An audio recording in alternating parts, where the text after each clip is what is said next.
Worse, many people believe that the 666 is the uniform product code that you found on every single product that you buy at the supermarket or anywhere else. And the reason why they say that, if you look at any product code, any item, it starts and in the middle there is, and at the end there is the symbol for 6. There's two little narrow bars, both at either end, and it's right smack in the middle. It's for orientation of any scanner so they can read it upside down or whatever the case might be. This is not going to be the symbol of the Antichrist. However, the technology is not too far from what is coming in that regard.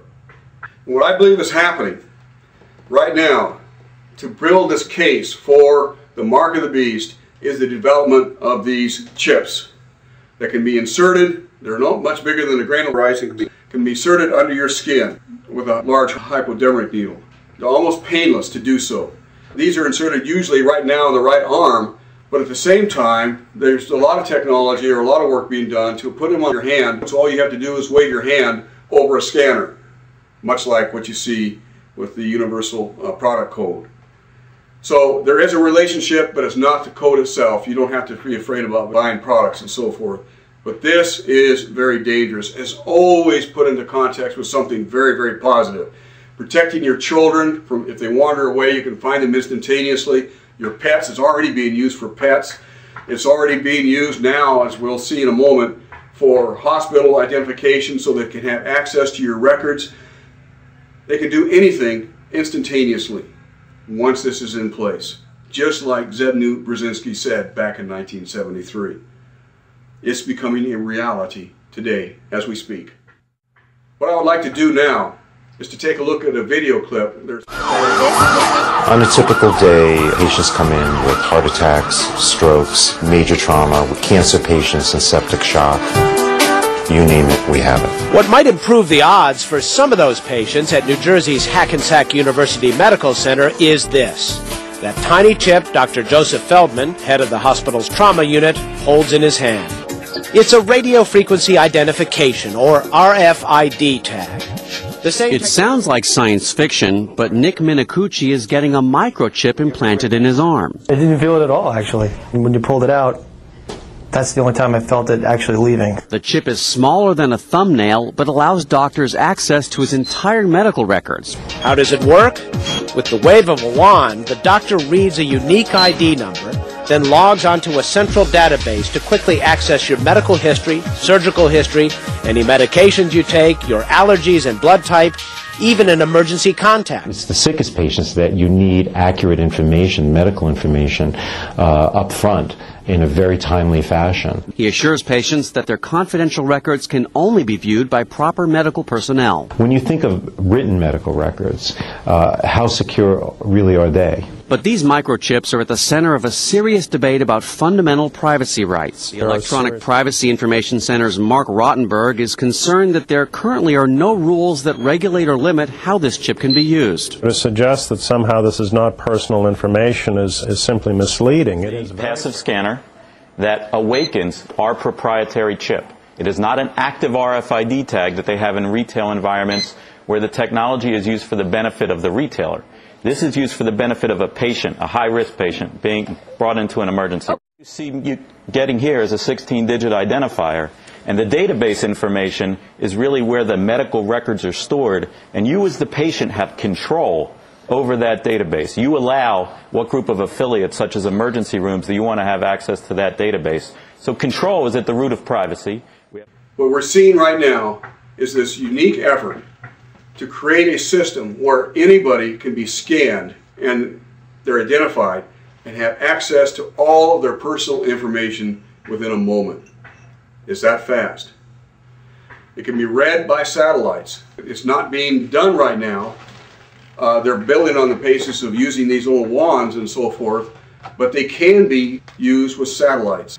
As we're seeing in this diagram right here, Digital Angel, which is one of these components, can actually transmit by using the electrical balance in your own body these signals up to a satellite, and they can track you at any time, anywhere you are.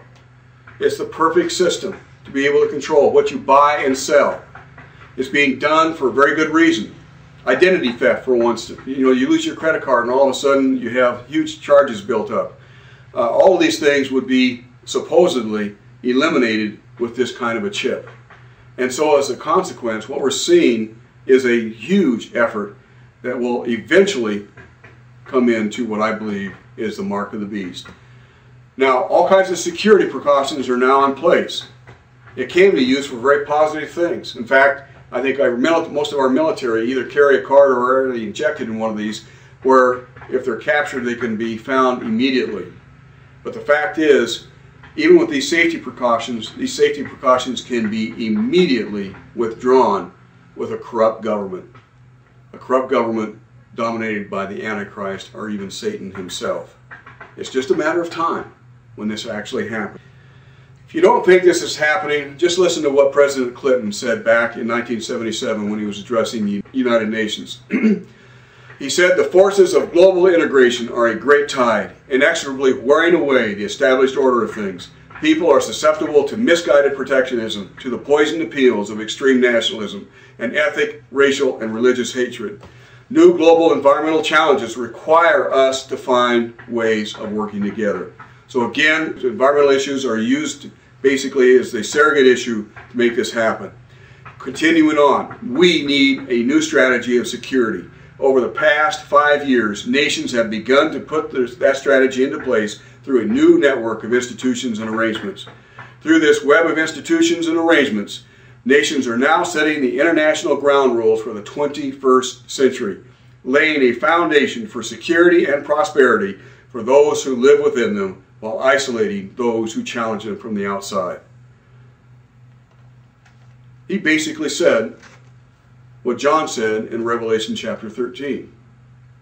In order to operate, in order to be a citizen of the world, you'll have to have this implanted in you and be obedient to these institutions that they're developing right now.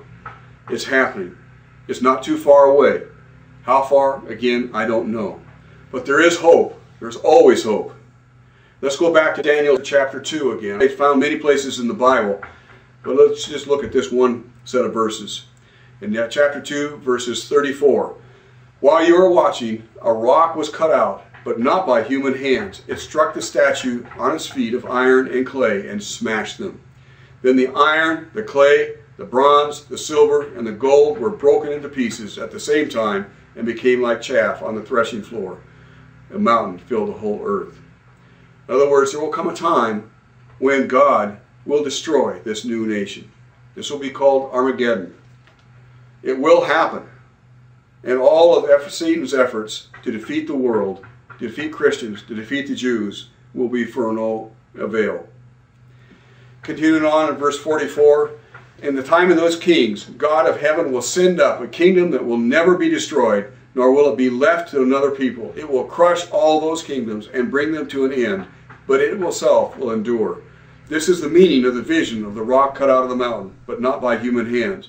A rock that broke the iron, the bronze, the clay, the silver, the gold to pieces."